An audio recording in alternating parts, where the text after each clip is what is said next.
The savannah does not awaken with noise, but with breath. A low golden light slides over the grasses like molten silk, gilding every blade in soft fire. The horizon, once a vague smear of dark, now stretches wide and boundless, an endless canvas of earth and sky. Wind dances low and slow, brushing through ancient acacias that whisper of centuries past, and from the shadows life begins to stir. There in the cradle of the wild lies a kingdom forged not of marble or steel, but of dust, bone, and blood. A lion pride. At the heart of it, sprawled beneath a lone fever tree, a lioness opens her amber eyes. She does not move quickly, she does not need to. Her body is muscle wrapped in grace, her breath steady, calm. Around her the pride sleeps, a tangled heap of golden forms, cubs nestled into mothers, young males draped lazily over limbs like hanging vines, and two mature males resting like sentinels, their manes catching the breeze like ceremonial crowns. This is no ordinary gathering. It is a living hierarchy, delicate yet iron-bound. The pride is a tapestry of roles, guardians, nurturers, learners, and hunters. And though their power is unmatched, their rule is fragile, held not by dominance alone but by unity, instinct, and the silent pact of survival. The lioness rises, her muscles ripple with each step, movement refined by years of survival. She does not glance back as she walks into the tall grass. She knows they are watching. Not just the pride, but the prey, the rivals, the ghosts of past hunts. Every step is theater on this open stage of life and death. She pauses, head low. The air is thick with morning scent. Somewhere, not far, a herd of zebra is on the move. Behind her, the pride begins to shift. Cubs stretch and tumble into the early light. One tries to stalk its sibling, awkward in execution but brimming with confidence. Another yawns so wide the pink of its tongue catches the sun. Among them an elder lioness watches. Scarred and lean, her face is a map of battles endured. She no longer hunts with the vigor of youth, but her mind is sharp, her experience etched deep in the daily rhythm of the pride. It is she who teaches the cubs discipline through soft growls and measured nips. She who remembers when the reins failed, when rogue males circled too close, and when a sister gave her life to protect the future.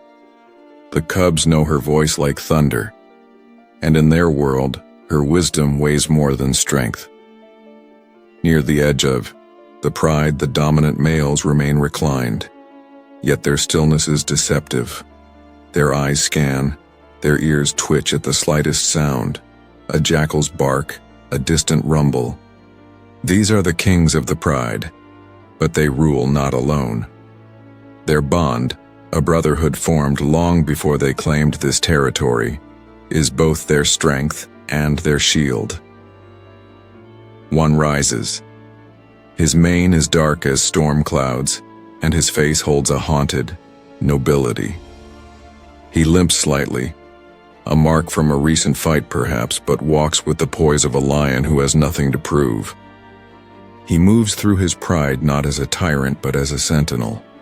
He brushes past a cub who nips at his tail, his only response, a tolerant grunt. His brother stays behind, watching. These males have fought, bled, and killed for the right to be here. They have driven off challengers, stolen back cubs from the jaws of death, and endured starvation when the dry season silenced the herds. They are not just mates to the lionesses, they are the walls of the fortress. But their time is always ticking. Somewhere beyond the horizon, younger lions are growing stronger. This moment, this fragile peace, is a gift bought with violence and guarded by vigilance. A lone roar breaks the silence. Low, deep. It rolls across the plains like distant thunder, announcing the presence of power. It is not meant to threaten. It is a declaration. A reminder to the land, This is our realm.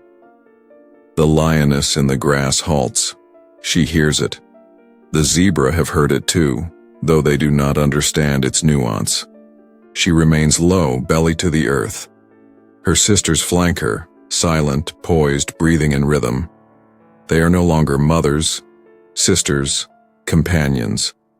They are weapons now. The hunt has begun. The sun climbs higher, and with it, the heat.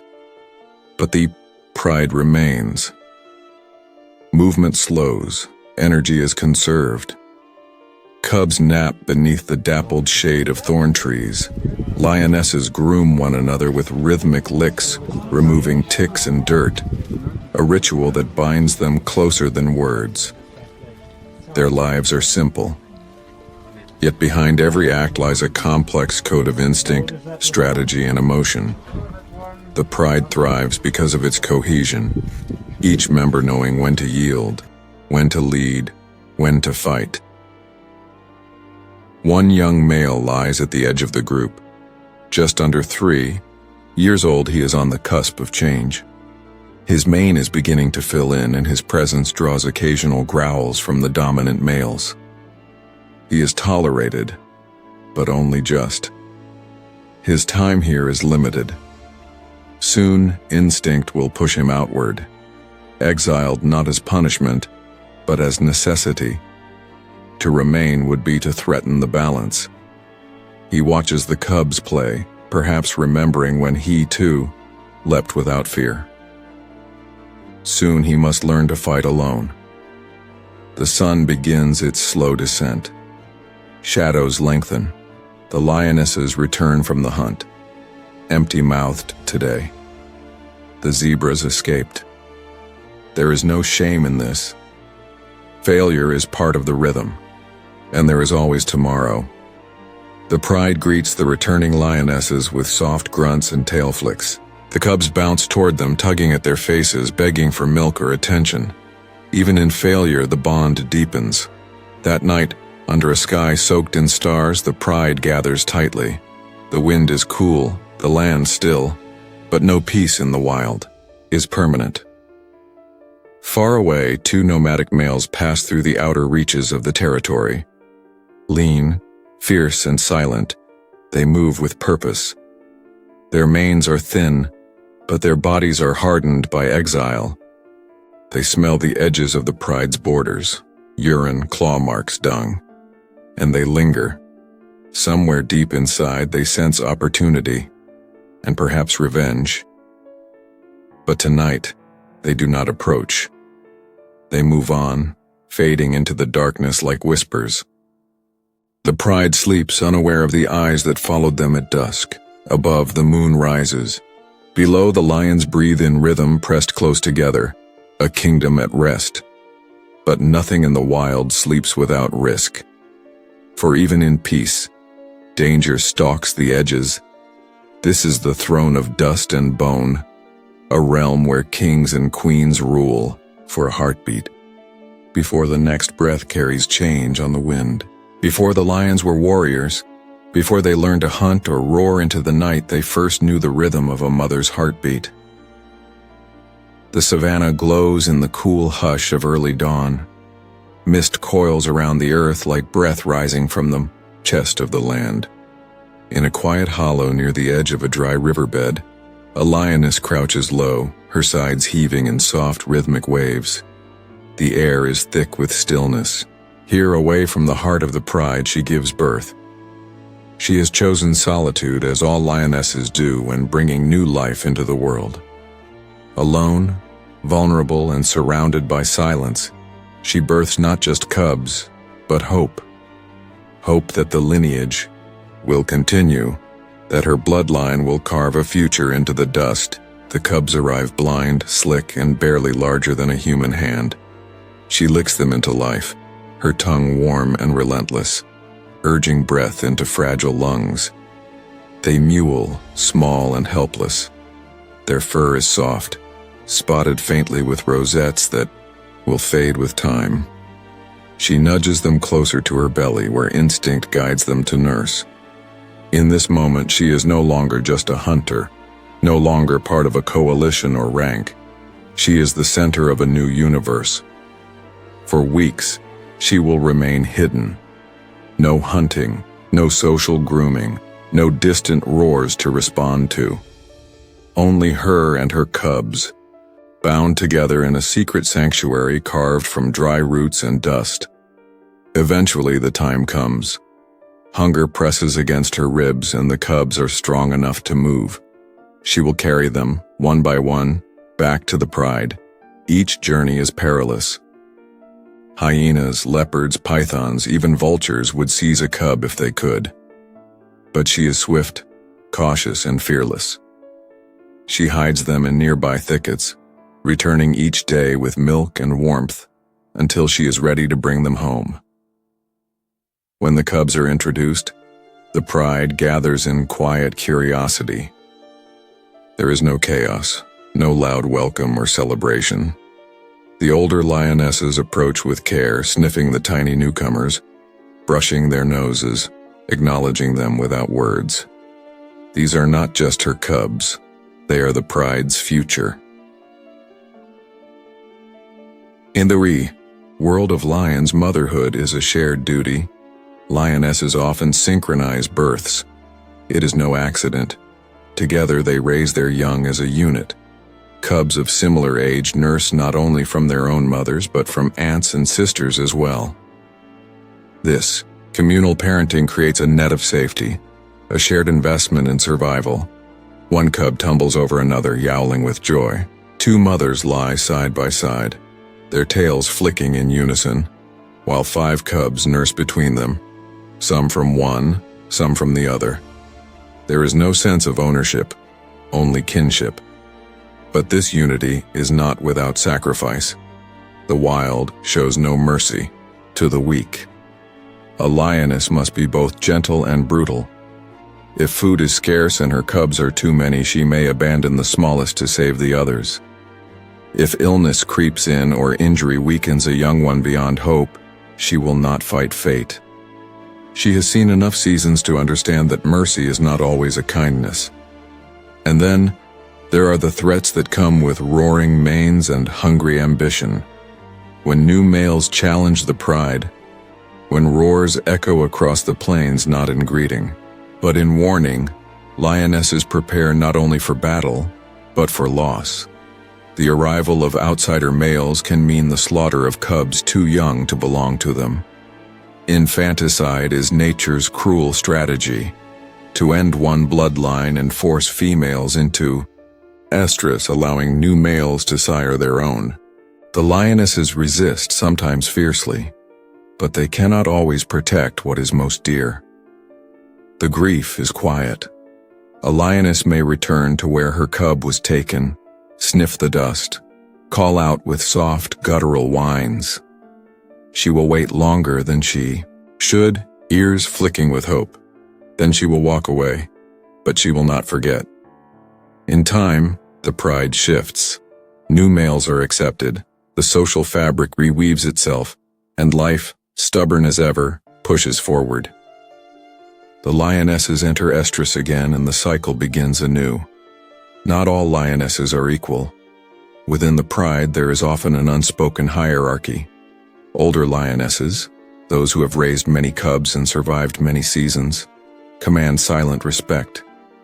Younger ones defer during hunts, yield places at kills, and learn through observation. One such matriarch lies beneath the shade of a wind-battered acacia. Her body is thin, but her eyes remain sharp. She watches the cubs play, her own long since, grown, and growls softly when their roughness becomes unruly. She is not aggressive, but she is final. Her mere presence brings order. A younger lioness nearby attempts a grooming session, licking the elder's face with gentle strokes. It is more than affection. It is acknowledgement. In the absence of formal ranks, such gestures mark place and respect. And then there are the hunts. No role in the pride is more vital, more revered, or more dangerous than the lioness's place in the hunt. They are strategists, silent stalkers, and fearless chasers. While the males protect the territory and defend the pride's edges, the females feed the pride. Their success feeds the cubs. Their failure starves the kingdom. In the amber dusk, 3 lionesses crouch low in the grass. Ahead, a herd of wildebeest grazes near a narrow channel of dry earth. The wind is in their favor. Step by step they fan out, using the terrain like chess pieces. Each move deliberate, each breath measured. When the time comes, they explode. Muscles coil and release in perfect fury. The chase is short but violent, seconds that feel like storms. One lioness drives the herd forward, another pushes from the flank. The third cuts through the dust like lightning, jaws wide. Her claws catch a hind leg, and together they bring the wildebeest down. It is not a clean death. The animal thrashes, eyes wide with terror. But the lionesses work in grim unison, ending its struggle quickly. Then they rest, chests heaving, blood warming their whiskers. Later the pride will feast. The males will eat first, growling over their share. The lionesses will wait. The cubs will creep close, stealing bites where they can. But no lioness will protest. She has done her duty. Her reward is in the survival of the pride, and when the bones are picked clean and the vultures circle, she will return to her cubs. She will lie down in the dry grass, let them climb over her, tug at her ears, and fall asleep in her warmth. She is the strength behind the throne, the heartbeat of the kingdom. In a world ruled by fang and claw, she is both sword and shield. As the stars return to the sky and the wind whispers through the grass, a lioness rises and walks through her sleeping pride. She pauses to groom a cub, nudges her sister, and then lies down beside the old matriarch. Their eyes meet. No words pass between them, but everything is understood. Beneath the blazing sun and the golden veil of grass, the cubs emerge, fragile, wide-eyed, and full of curiosity. The heart of the lion pride pulses strongest through its youngest, and though their world is one of wonder, it is also layered with unseen danger. Born into a kingdom ruled by instinct and hierarchy, lion cubs begin life at the mercy of their surroundings. For the first few weeks, they remain hidden, kept in secret dens tucked into termite mounds, dense shrubs, or rocky crevices. There, the darkness is their first shield. When they finally join the pride, they do so with trembling steps and blinking eyes, overwhelmed by a world that is vast, harsh, and loud. The adults tower over them like living giants. The grass brushes against their bellies as they stumble through it. Every leaf, beetle, and breeze is a marvel. They are miniature echoes of their future selves, tufts of fur, soft spots, and wobbly paws. But within them is the blueprint of a hunter. Play is their training ground. Two brothers lock jaws in a tangle of limbs.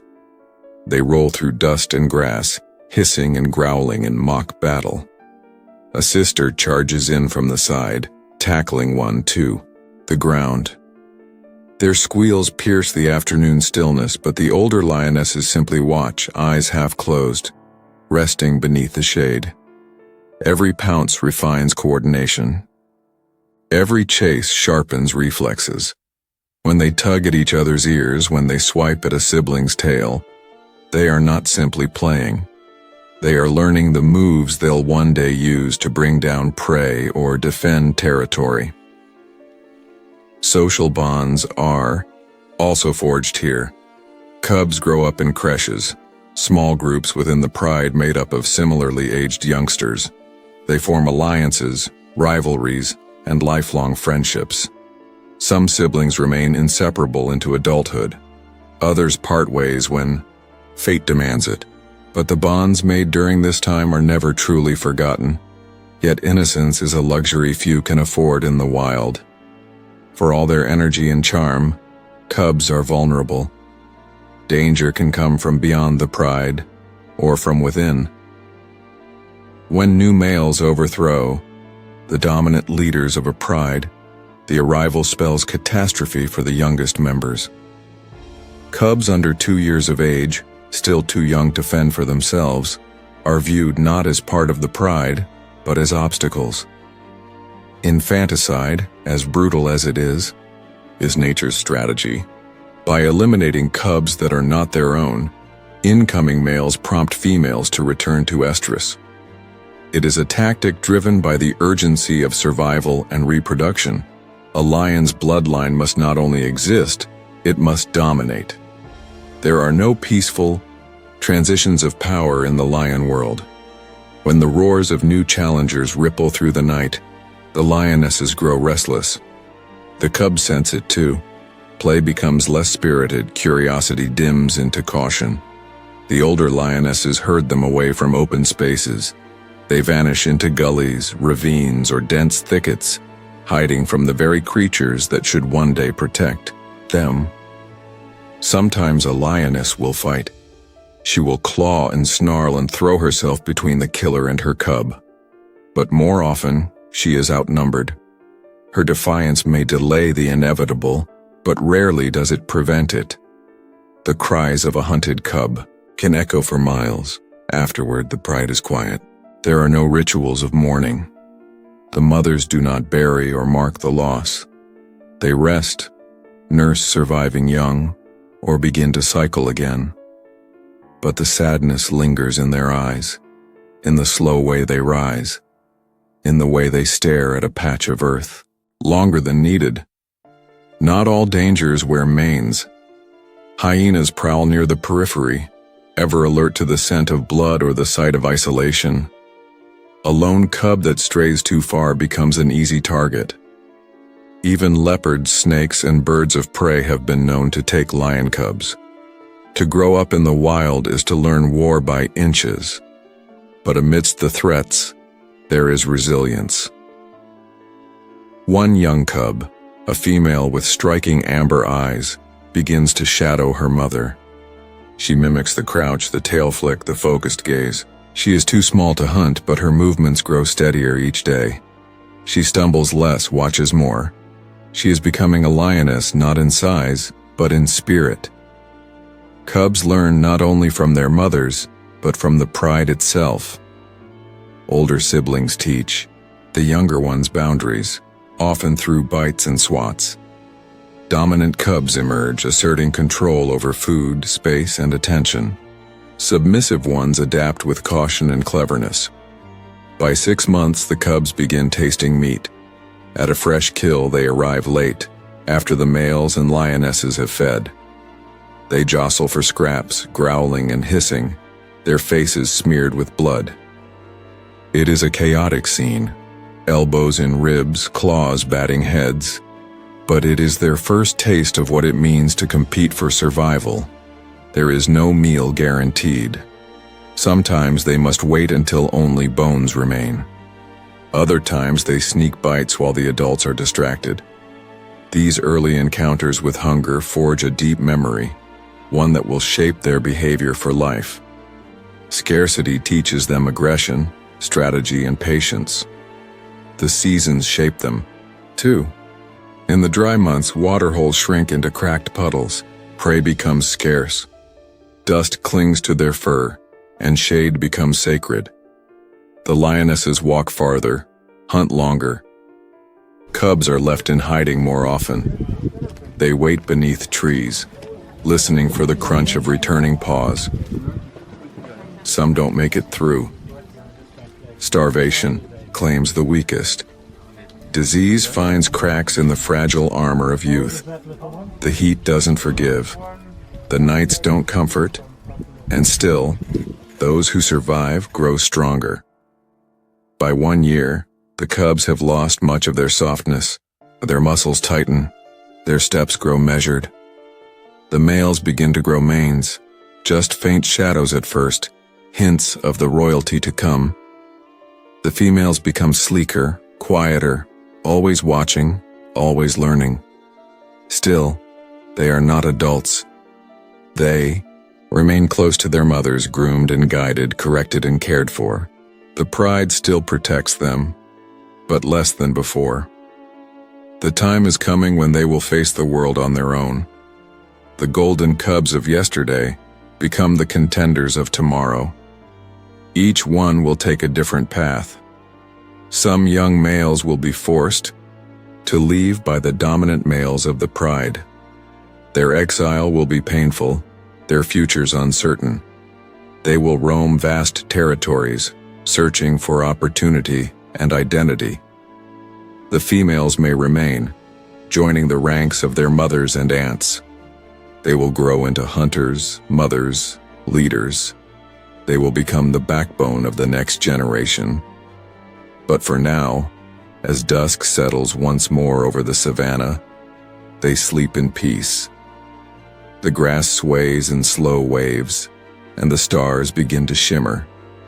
The lionesses yawn, stretch, and circle their young. A cub nestles against his sibling, twitching in dream. There is still innocence in the shadows, and in the beating hearts of these small lions lies the future of the kingdom. When the sun hangs low and the heat begins to bleed from the land, the lionesses rise. Their movements are silent, deliberate, and steeped in ritual. For lions, hunting is not merely instinct, it is a language passed down through generations. A choreography carved into memory by hunger, need, and survival. The pride's lionesses are the architects of the hunt. They move as 1, 6, sometimes 7 females, fanning out across the savannah. Their eyes scan the horizon, ears twitching, for the faintest shuffle of hooves. Every step taken is weighed against wind direction, terrain, and the timing of dusk. They know the land intimately. They remember where the wildebeest grazed last week, where the zebras last drank, where the impalas like to bed down. The savannah is a vast map, and the lioness carries the landmarks in her bones. The matriarch leads with more than age. She leads with memory. There is no roaring, no fanfare. Just the sound of padded feet brushing through dry grass, the occasional flick of a tail, a snort, a low growl, a gesture with the eyes.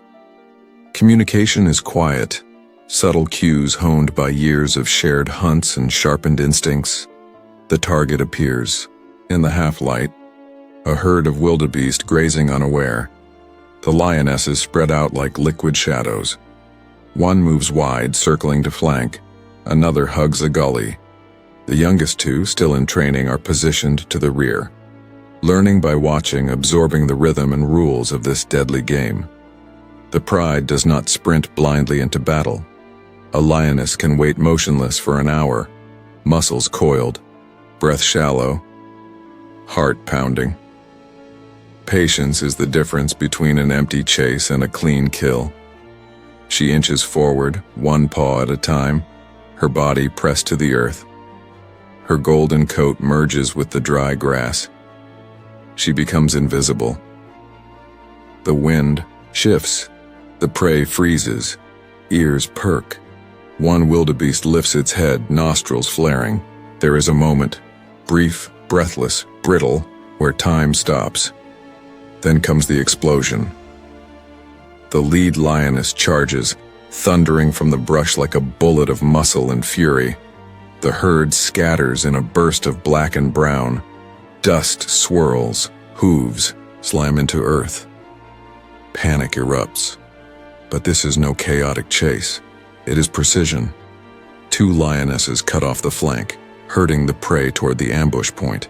The youngest female stumbles, regains her footing, learning through failure and fire. Ahead, the matriarch lies in wait. The wildebeest, too late to turn, barrels toward her. She launches upward, teeth bared, claws outstretched, and latches onto its side. It kicks violently, desperately, but the second lioness is already there, clamping down on its throat. Together they bring it down in a tangle of limbs, dust, and dying breath. The others gather, breathless, eyes blazing. The kill is complete. The hunt is never just about food. It is about survival, about teaching the young, about reaffirming the bonds that hold the pride together. After the kill, the rules shift once more. Hierarchy determines who eats first. If males are present, they take the lead, growling, snarling, asserting dominance. Lionesses wait their turn, circling patiently. The cubs, at the back, must learn to fight for scraps. But when no males are around, the dynamic softens. The lionesses eat in order of strength and seniority. The oldest get the best parts, the organs, the soft meat. The younger ones wait. The cubs, emboldened by hunger, dart in when they can, grabbing chunks and dragging them away. Flies gather. Vultures wheel above. The kill site becomes a beacon in the wilderness, a signal to hyenas, jackals, and other opportunists. The lionesses remain alert, ears twitching, eyes scanning. A meal in the open is never safe for long. At times they must defend their kill. Hyenas arrive in packs, snarling and laughing, testing the lioness's resolve. The matriarch leads the charge, ears pinned, teeth bared. Her growl is deep, ancient, echoing through the bones of the savannah. The hyenas retreat, but not far. They know the rules of this game too. The feast is short-lived. Soon, only bones remain, scattered across the earth, gnawed and blood-stained. The pride retreats into the shade, bellies full, breaths heavy. They rest with limbs sprawled, eyes closed, bodies twitching in the heat haze. But even in rest, the code persists. Young lionesses rise early from sleep, mimicking their elders, stalking birds, shadowing the edges of impala herds, practicing leaps and lunges in the golden light. Their skills must be honed constantly, for one day the hunt will depend on them. Their futures are written in every pursuit. Not all hunts succeed. Failure is common. A misstep, a turn of the wind, a startled prey animal that flees before the pride is in position. When the kill is missed, hunger deepens. The lionesses grow thinner, their steps slower. The cubs whimper with empty bellies. Eyes become hollow. In these times, the pressure mounts. The pride must travel farther, chase harder, risk more. And in doing so, they forge the steel of their survival. Rain changes everything. When the wet season arrives, the savannah erupts into green. Wildebeest migrations fill the plains. Rivers swell. Prey returns in abundance. But the tall grass now works both ways. It conceals hunters, yes, but also hides ambushes. The lionesses must adjust. Their tactics change with the wind and water. They become more agile, more cunning, reading the terrain like a language written in scent and shadow. And as the seasons shift, so too does the pride. The younger lionesses begin leading small hunts. Their mistakes are met with correction, a swat, a growl, a glare from the matriarch. They are not yet ready to lead, but they are on the path. In time, some may leave the pride. Driven by instinct or opportunity, a young female might break away to form her own pride. She will take the huntress code with her, the silent strategies, the patience, the discipline. She will teach her daughters, and they will teach theirs. The code endures, unspoken and unbreakable. Even the landscape bears its mark. Trails worn into the earth, scratch marks on tree trunks, bloodstains in the dust. The echoes of generations of lionesses, hunting, teaching, surviving.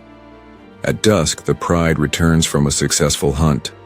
The cubs rush to greet them, mewling and tumbling. A lioness lowers her head, allowing her cub to nuzzle her bloody muzzle. She licks his ear, then collapses beside him. The day fades. Crickets hum. Stars ignite the sky. And in the cool dark, the lionesses rest. They are the silent queens of the savannah, the unsung generals of the pride, bound by instinct, intelligence, and loyalty.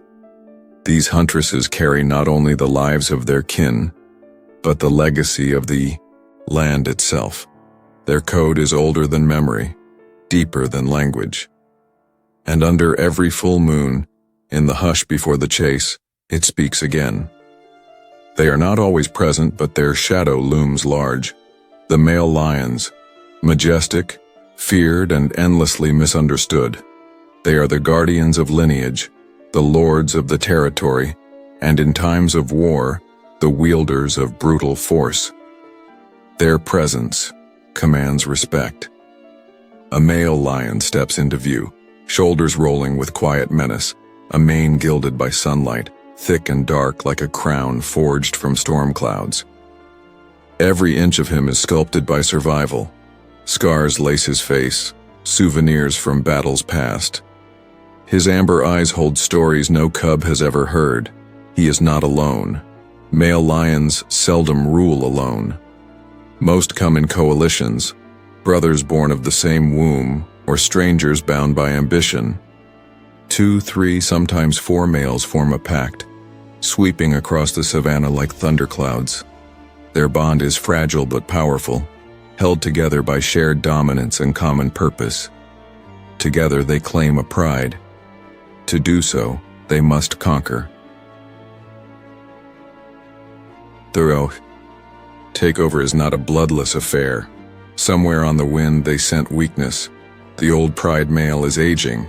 His roar has lost its thunder.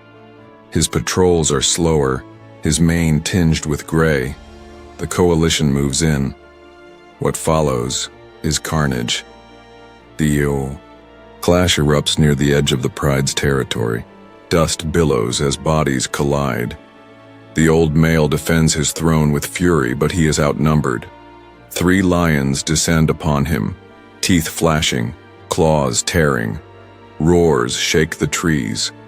The savannah watches in silence. The old king falls.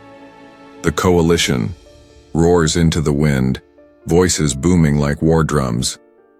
It is not just victory, it is declaration. They are the new rulers. But with new power comes ancient obligation. The first act of conquest is often infanticide. Cubs sired by the defeated male are not spared. The new kings must ensure that only their bloodlines thrive. It is nature's cruel arithmetic. Remove the past to ensure the future. Lionesses fight to protect their young, but they are often overpowered. The cubs fall. Their cries echo briefly, then vanish. Grief hangs in the air like smoke, and yet this act resets the cycle. The lionesses brought into estrus by the loss of their cubs soon mate with the new males. Life returns to the pride, seeded by death. It is a brutal rhythm, harsh, ancient, relentless. The dominant males patrol constantly. They mark the borders of their territory with scent and roar, broadcasting their power across miles. Their presence is deterrent, shield, and declaration. Every roar is a warning. We are here. We are strong. Come at your peril. The coalition moves as one. They rest together, hunt when necessary, and fight when threatened. Their bond is their armor. Yet tension simmers beneath the surface. Power within a coalition is rarely equal. One lion often rises above the rest, the alpha among alphas. He feeds first. He mates first. He walks a step ahead. But the others bide their time. In the wild, dominance is never permanent. The alpha's rule is tested daily, not always through violence but through subtle challenges. A stare held too long. A growl that lingers. One day the tides may shift and the throne may pass without blood, or with it. The role of a pride male is not the lazy kingship often portrayed. They do not merely lie in the sun. When danger approaches, a rival coalition, a wandering rogue, a clan of hyenas, the pride males are the front line. Their size and aggression turn them into walls of flesh and fury. A lone male can scatter an entire pack of hyenas with one charge. His roar is not just sound, it is storm, echo, thunder. In the heat of midday, a pride male patrols the riverbank. His mane shimmers with sweat. His eyes dart between trees, reading every scent, every broken twig. He knows the leopards that slink through the brush. He knows the elephants that come to drink. He knows the hyenas that gather in the night. This is his domain, but every king's rule is temporary. As he grows older, his walks lengthen, his rest deepens, his reactions slow. The mane begins to thin. His roars lose their edge. The lionesses sense it first.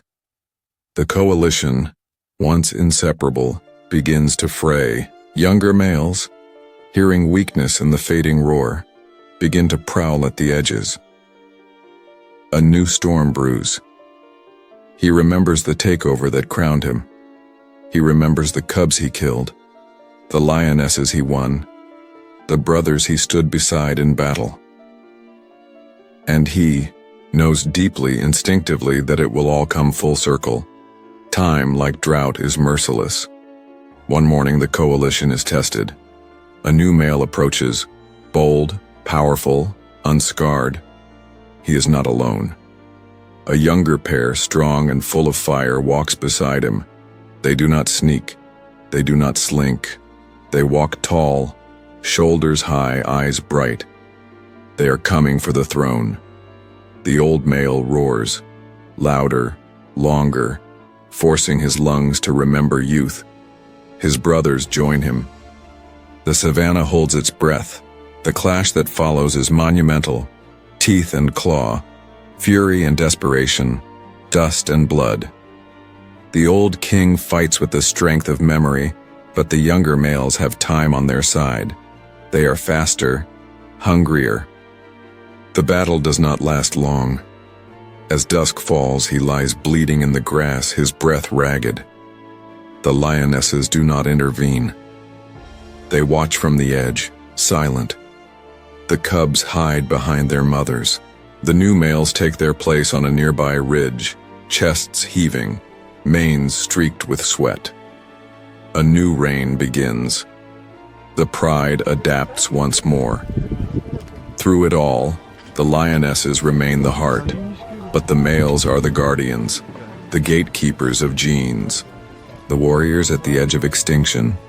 They live harder and die younger. Their time is short but thunderous, and their legacy, carved into cubs' bloodlines and bone, echoes long after their roars have faded. Under moonlight, the new kings sit in silence. Their bellies are full. Their territory is vast. Their pride lies, curled at their feet. But even in this moment of peace, they listen. For every roar in the distance is a question, and someday one will be the answer. The sun sets in slow motion across the savannah, casting long shadows that stretch like memories across golden grass. The pride stirs beneath the weight of another day survived. The cubs are asleep, their small bodies curled in the warmth of their mother's sides. The lionesses groom one another in silence, the last light gilding their faces. It is in these quiet hours that legacy is most visible, not in roars or battles, but in the subtle continuation of life. A lioness lifts her gaze to the horizon. She has raised many cubs. Some she lost to starvation, others to rival males. But a few lived, grew, thrived. One of her daughters lies beside her now, nursing a fresh litter. In the lineage of lions, the future breathes just inches from the past. Legacies are not always loud. They are whispered through survival. Every pride bears a story written in paw prints, across soil and scars across skin. The land remembers every downfall. Bones bleach under acacia trees, silent as history. The wind carries the ghost of roars, voices that once declared dominion, now just echoes swallowed by time. But the pride endures. It always has. From one generation to the next, the lionesses pass down more than genes, they teach knowledge, hunting skills, pride dynamics, when to run, when to fight. How to raise young in a world where death always waits just outside the shade. The cubs follow them everywhere, learning not just how to eat, but how to exist. Watch, listen, move with purpose. They wrestle in the dust, their games a mirror of battles yet to come. One cub dominates the others, already bolder, more curious. Another hangs back, cautious, calculating. No one can predict which will live to adulthood. The odds are cruel. Only 1 in 5 male cubs will survive to reproduce. Females, the journey is no easier. When the pride moves on, fleeing drought, fire, or danger, the cubs must keep pace. A misstep can mean death.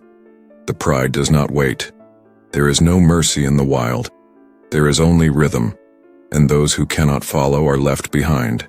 Even legacy has a price. As seasons pass, the pride shifts its range. The dry season cracks them, earth, rivers retreating into bone-dry channels. Prey disappears. Hunger stalks the land. Bones protrude beneath golden fur. The lionesses become leaner, sharper. They must kill or die. During this time, they push deeper into rival territory, chasing water and buffalo. The risks multiply. Every step invites conflict. Other prides, rogue males, human boundaries. The landscape narrows as survival becomes a tightrope, but they are experts in adaptation. The lionesses form tighter formations. Hunts become more strategic. They read the movements of prey, learn new terrain, evolve tactics. The pride's ability to adapt is the secret to its endurance. Not brute strength, not teeth alone, but intelligence, patience, resilience. One night, under a sliver of moon, the pride surrounds a herd of zebra, silent, coordinated. The youngest lioness makes the first move, her steps quick, almost careless, a decoy. She drives the herd forward into the claws of her sisters. The zebra scatter. One breaks left, straight into the ambush. It falls. Hooves churn dust. Jaws close over its throat. The pride eats. The cubs feed first, tearing its soft belly, flesh, eyes wide with triumph. Around them, the lionesses keep watch. A hyena cackles in the distance but dares not approach. Tonight, the pride is strong, unified. This is how legacy is nourished, not only in genes passed forward, but in knowledge carried and shared. In time, the cubs grow bold.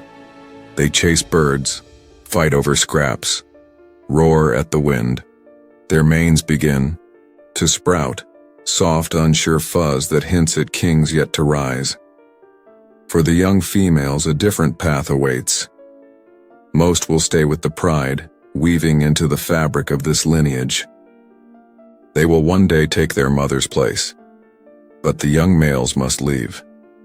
Exiled by instinct and social structure, they are pushed out when they reach adolescence. Confused, heartbroken, they wander the savannah as nomads. Brothers walking into the unknown. For the first time, they must find food, water, and safety alone. It is the start of a harrowing journey. They will face starvation, injuries, and threats from dominant males. Many will perish, but a few, resilient, powerful, will return one day, not as sons of a pride, but as kings of their own. And in this way, the circle continues. The lion pride is not just a group of animals. It is a legacy machine, producing, teaching, adapting, enduring. Each generation carries within it the blueprint of the last, refined by experience, scarred by survival, driven by something older than time itself. The landscape remembers them, all.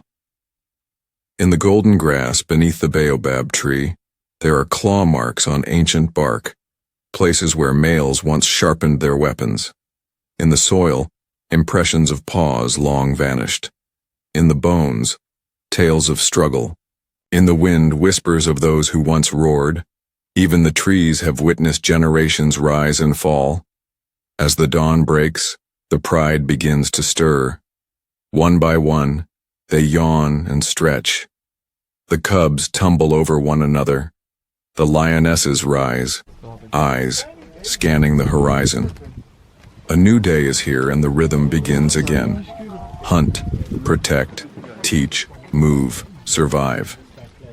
It is not always glorious. Often it is brutal. But it is sacred. It is life as it was meant to be. Wild, unfiltered, real, and always majestic. From more. The first breath of a newborn cub to the final roar of an aging king. The pride is a living story, a testament to the raw, unbreakable spirit of the wild. The lions walk into the rising sun, shadows long behind them, future unwritten ahead. Their secrets for now remain buried beneath fur and fang, beneath the blood and dust of survival. But those who watch closely, those who truly see, know that inside the lion pride lies not just the wild but its soul.